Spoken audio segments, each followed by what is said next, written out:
So in the previous two videos, we tackled what methods were and how to actually put them to use in your program code. So it's now time to talk about method overloading. Now, method overloading is very commonly used in Java programming and actually in other programming languages. And it's the option where you use the same method name but with different parameters. So as an example, we're going to type in some code to show you what this looks like and how you go about it. So let's start by creating a method. I'm going to call this method calculate score, and we're going to type it as public static int calculate score. And we're going to have two parameters here. The first one is going to be player name, that's a string. And the second parameter is going to be score, which is an integer. So I'm going to type SOUT and press tab to print the system out, and I'm going to type in player plus player name scored plus score plus points. And then what we're going to do is return score multiplied by 1000, which is an arbitrary number which we're not going to use anymore. We've just done that so that we can return something, and that's because we've defined the method to return an integer. So just to confirm that that runs, we can actually type the name of the method as you've seen before, calculate score. I can pass a parameter of a string in double quotes for my name, and let's just put a number. We'll say 500 points. And if we run this, we should find that we get it to work. We see over here, player Tim scored 500 points.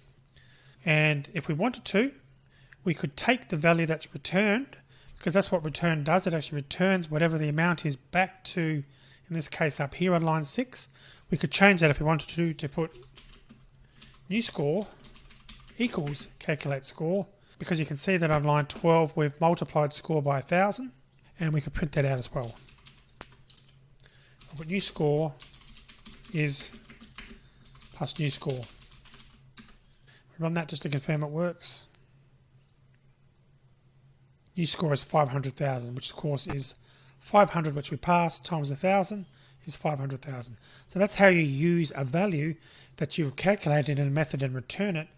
And from the process that actually called the method, you can then use that value for some sort of calculations if you want to. So nothing particularly unique there. We've seen that similarly set up and used in the past. Okay, so let's go about overloading the method. Now I may have said overriding earlier in the video, but just to be clear, this is overloading methods. So overriding has got a completely different meaning, and we'll be talking about overriding later in the course, but this is overloading methods, which is basically using the same method name but with a variable number, different number of parameters. So we're going to start off by creating a second one, and actually what I'll do is I'll copy it, copy the method, and I'll paste it. Now notice when I do that, first of all we get an error, and it says calculate score, and note the string comma int on screen is already defined. So that's Java telling you, look, you can't use an identical method with an identical number of parameters. There's a problem there. So options to fix this, well, the first option would be to put an S there to make it a different method name, and of course that will work, but that's then a separate method. We're not actually overloading the method, we're creating a new method. So in this case we don't want to do that. So the way we do it is we change the number of parameters. So I can get rid of the first parameter and make it so that this method now has only got one parameter, which is the score.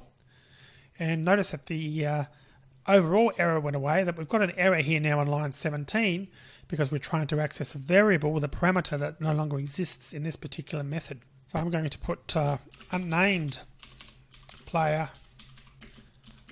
and what we'll do is we'll put scored 500 points. Now notice there's two methods there now, and the error, well, not an error, it's a warning on the screen now because it's grayed out, the method name compared to the one on line 11 is saying that that's never been used before.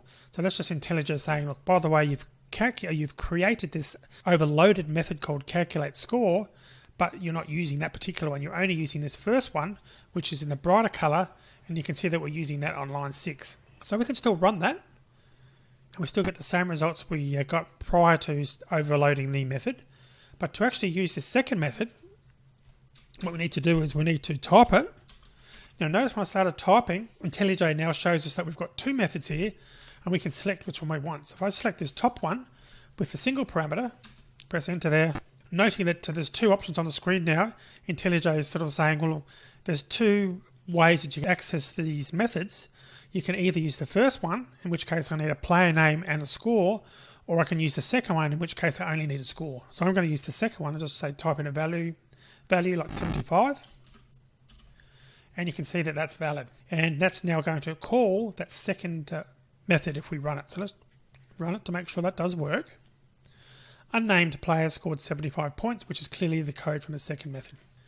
Now Java is checking, so we can't actually do something like calculate score. I'm going to put 100, 100. We'll actually get an error there. And the error that's coming up saying is it's the wrong first argument.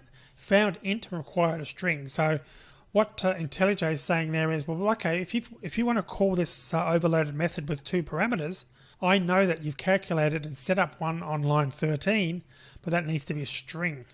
So that's what it's complaining about. And if we added a third parameter, then it just sort of says altogether, well, hang on a minute, you haven't actually created an overloaded method with three parameters of int.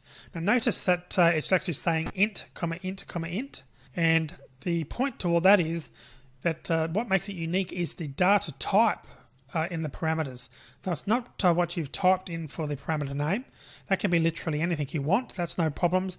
The thing you need to keep to get the same to, or what Java uses to determine whether it's unique or not, is the data type. In this case, the string and the int.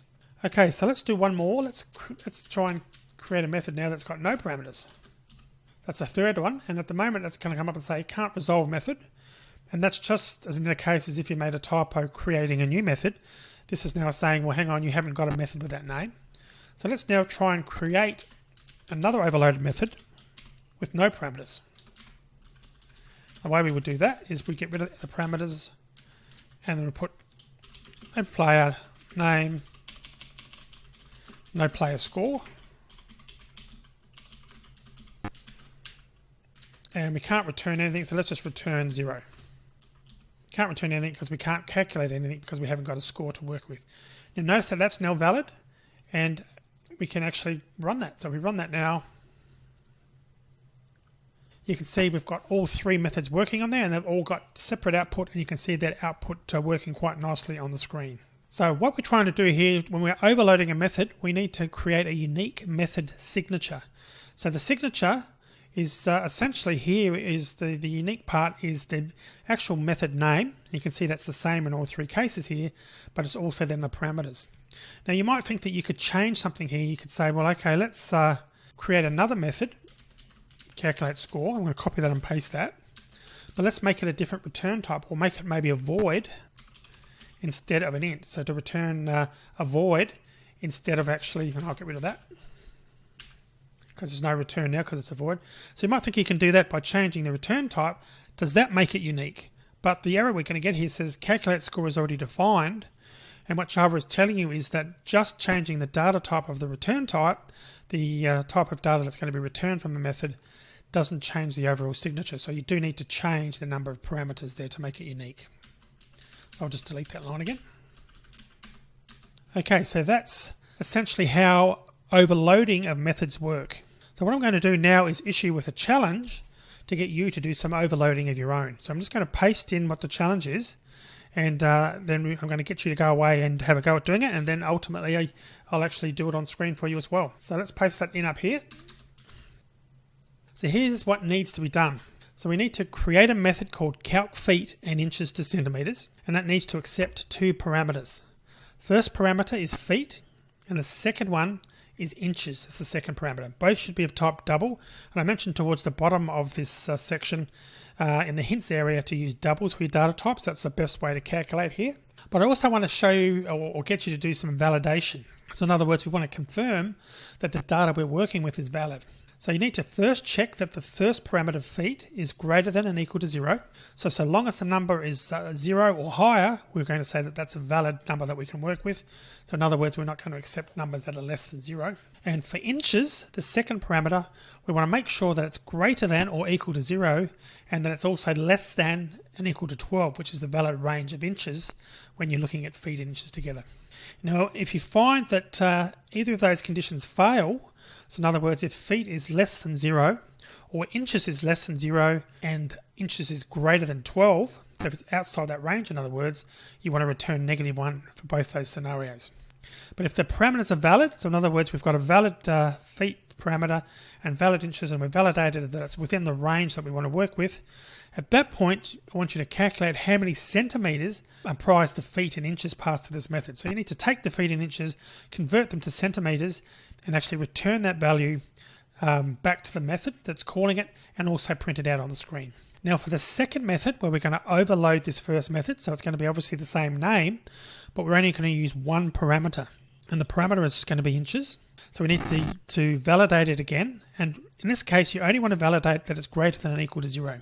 Unlike the first method, in this one we want to actually accept an inches parameter that can be literally any number. So we can accept 50 inches or 100 inches, and you still need to then convert it to centimeters. So you need to figure out how to convert that back to feet and inches so that you can call our first method, which has got the feet and inches parameter. So you'll need to figure out how to do that. So that's the tricky part, is working out how to do that, but then also calling that first method that we've created. So actually making sure that you're calling the right method. So you're calling one overloaded method from another overloaded method, if that makes sense. And in terms of hints, as I mentioned, use double for your numbers, data types, for your number data types. That's a good idea here. 1 inch equals 2.54 centimeters. You'll need to know that in terms of calculation. And if you don't know, 1 foot is 12 inches, and you'll need to know that also when you're doing conversions to and from inches to feet, etc. Now I'm going to show a link on the screen shortly, and this will show, this is just a website that you can go to verify your numbers are working. And from there you can confirm that your code is working. And just secondly, recalling another overloaded method, as you saw earlier in this video, just really requires you to use the right number of parameters, and then Java will do the rest. So keep that in mind when you're determining how to call one overloaded method from another.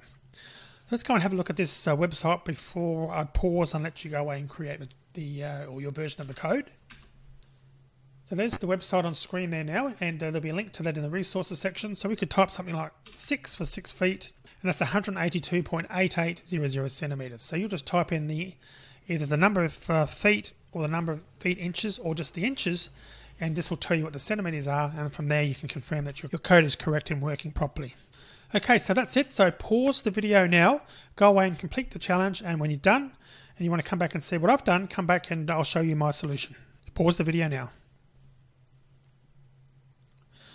Okay, so I hope you had some success and managed to get it working. So let's now go through and try and solve this. So what we're going to do first, well, actually, before I do anything, I'm going to make a bit of space here. And what we're going to do, I'll just make sure that this is still on screen so we can read it if we need to.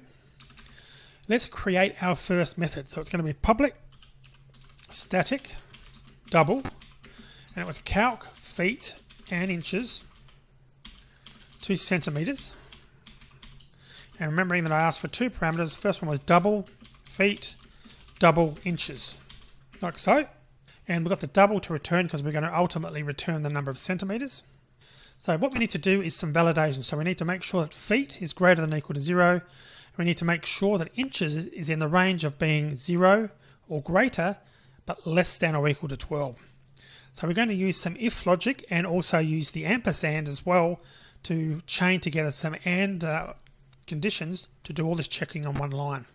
So we're going to put if feet is less than 0, and actually what we'll do is we'll use an or instead. So if feet is less than 0, it means that's invalid, or we'll put if inches is less than 0 and inches is greater than 12. If all that is the case, I'm going to open a code block and type return -1. So that's our validation. So what we're doing is we're saying if feet is less than 0, and we determined up here if it's less than 0, it's invalid, so we don't want to do any more processing. Or, remembering the two pipe characters are or if the inches is less than 0 and the inches is greater than 12. So both of those have to succeed in that case.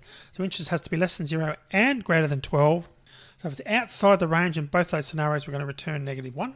That means we're going to do no more processing. But if we continue on down here, We know that return -1, so if that's the case, it's not going to come down here and do any more processing for us. So at this point, we can get to line 44 knowing that we've got valid parameters. So let's now do some calculations. We're going to put double centimeters equals. So we need to start figuring this out. So let's convert the feet component to centimeters first. To do that, we're going to put feet times 12. So why 12? Well, 12 is the number of inches in a foot. So by multiplying by 12 and then multiplying by 2.54, which we determined up here on line 32 was the calculation to convert an inch to a centimetre, we've now converted the feet, total feet that was passed to this method to centimetres. Now that still leaves the second parameter, inches. We need to separately convert that and add that to our total. So to do that, we're going to type centimetres plus equals. So we're going to add to centimetres, add the value. So we're going to take the existing value that we've already calculated on line 44, and to that we're going to add inches times 2.54. So we've now got centimetres to be has been correctly calculated for both feet and inches. So from that point we can then go print out a message. We can put let's put feet plus inches equals centimetres, cm abbreviated for centimetres. And then lastly, we'll do a return centimetres. So let's go ahead and run that, and then we'll have a bit of a discussion about -1 as well, because I haven't actually mentioned why you'd be returning -1.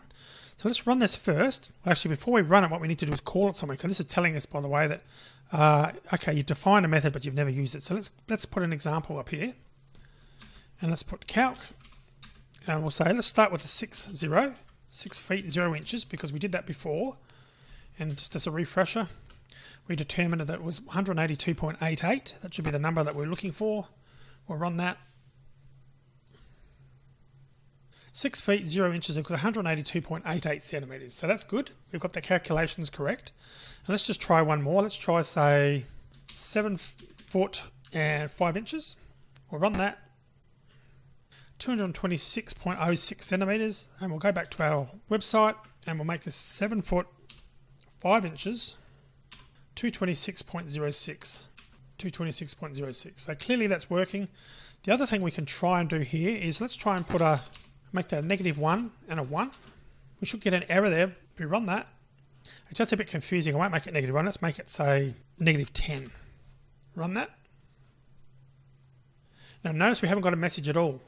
So in other words, what's happened is this code here has been fulfilled. So what we might do is we'll put a message here to say invalid feet or inches parameters. Let's do that just so we know that if it's errored and tried to return, we know that the parameters are invalid. Invalid feet or inches parameter, so that's good. And just to make a test there, we should be able to put up here, we will actually pass a parameter of 0 just to make sure that that does actually work. 0 feet 1 inches equals 2.54 centimetres. That's good, so it's still accepted 0, which we wanted it to do. So likewise for inches now, let's try, we'll go back to say 6 foot again, but let's try -10 for inches, which should give us an error. And we've got an error there, so why have we got the error there? So we should have actually had a test here to check whether our inches is out of range, and for some reason that's still working. So let's just come down and have a look at the code. So we've got if feet is less than 0 or inches is less than 0, and that and is actually wrong. So that and should actually be an or. So we've got two parts here. This is where it does get a bit confusing, which you need to look at the brackets. So I've got an and, but of course inches can't be less than 0 and greater than 12. Can it? It can only be one or the other. So therefore we want to test to see whether inches is less than 0 or it's greater than 12. So let's try running that again. Invalid feet or inches parameter, which is correct now. And let's try and put the value 13 in there. Run that. Invalid, which is good, but let's now put a valid range in there. 6 foot 0 again. 6 feet is 0 inches. It's still giving us the correct value. So our validation was slightly wrong there, and this is why testing can be a good idea sometimes, just to make sure you've got your values correct. Now the reason I'm returning -1 here, this is a good way to test for validation to check whether your calculations are correct. And what you could do here is ultimately you could have something like int centimeters. sorry, it's not an int, it's a double. And we'll put if centimeters is less than 0.0 because it's a double. I'm going to print out a message here to say invalid parameters. Let's just run that. That hasn't come up, and that's because the data we got returned was centimeters, which was greater than 0. So that's correct. But if we change this to an invalid number again, 13,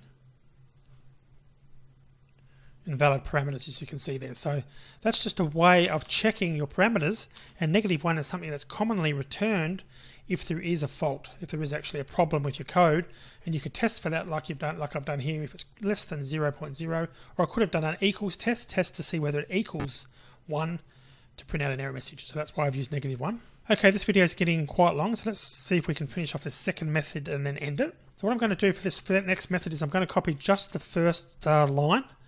And it can be a good idea to do this, to copy just the first line to make sure that you haven't made a typo, because obviously overloading a method relies on you typing the method name correctly. So if you're not typing it correctly, you're going to get what is a new method instead of overloading a method.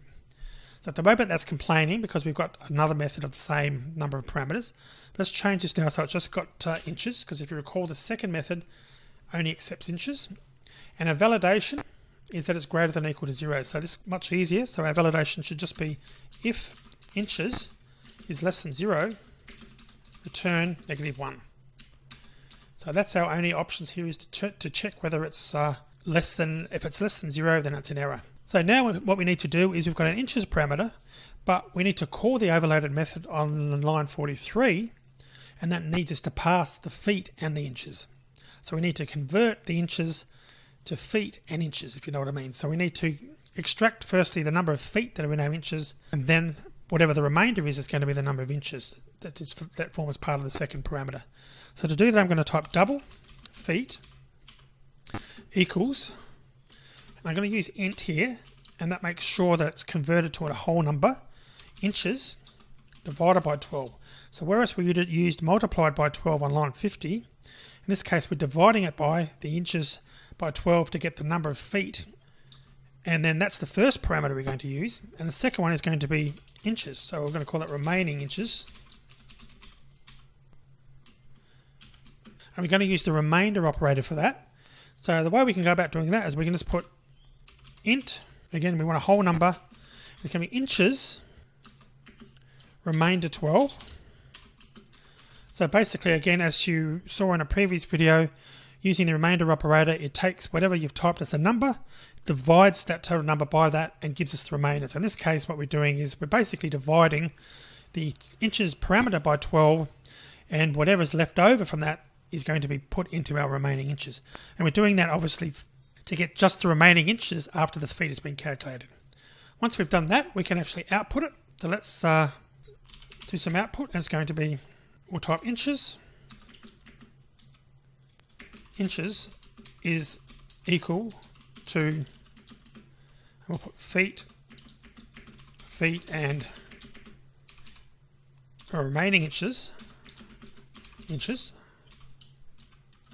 And lastly, I can type return calc feet and inches to centimeters. So we're going to call the first one, and we're going to pass the two parameters, which are feet and inches. So you can see that I've killed two birds with the one stone there, so to speak, by returning and calling the method at the same time. So the return is going to get whatever the calculation is from calling that method up here. So we're actually passing the feet and inches to it so we can calculate, and that's going to return that value ultimately to up here where we're going to call it. So what we're going to do now is we're going to type calculate feet and inches, and we're going to pass 100 as our inches. And note that there's two options there because it's an overloaded method. We're going to go with the first one, which is passing 100. So let's run that and see that it works. And you can see what I've done here. So what I've actually done is I've passed the wrong parameter, haven't I? So you're wondering, why is this coming up saying invalid feet or inches parameters? What I've done is I've passed the second parameter as inches. Well, inches was 100. We called this second method, the second overloaded method, with a parameter of 100, and I've accidentally typed that in here as the parameter to call this first method. So what that should have been, of course, was remaining inches. Let's go ahead and try running that again. And now we've correctly got 8 feet 4 inches is 254 centimeters. So let's check that, 8 feet 4. So 8 feet 4, 254 centimeters. So that's correct. And just for kicks, let's do one more. Let's make this say 156. Run it again. 13 feet 0 inches is 300. That's a bit funny that I got that exact. Let's try and make it 157. I just want to see that it's working correctly. And we'll run that. There we go. 13 feet 1 inches. Let's try that. 13 feet 1 inch is 398.78 centimeters. 398.78, it's got 0.00003, but we're only looking at the first couple of decimal points up to there, and you can see that's clearly correct. So that's our code working, and the last thing to check would be our validation. We're going to put a -10 there, just to make sure that it works. If it doesn't work, if it's invalid, and we get no data back whatsoever, and that's because we've got this code in here saying if inches is less than 0, return -1. And we haven't got anything outputting here on line 15, which is why we haven't got a message. So I'll put that back to what it was and run it one last time. So that's it. That's my solution. Hopefully you enjoyed that and got a lot out of it. So method overloading is something that you will see a lot of in Java code. It's very commonly used. And although this particular example is a bit contrived, because it's probably going to be rare that you'd ever need to know that 100 inches converted to decimal is actually 157, which we established. It's very rare that you'd need to know that 157 inches is equal to 13 feet and 1 inch. But this was just an example more of showing you how to use method overloading. In practice, when you're out there producing real sort of production Java code, you'll find overloaded methods are indeed very common. So that's it. I hope you've enjoyed that and got a lot out of it, and I'll see you in the next video.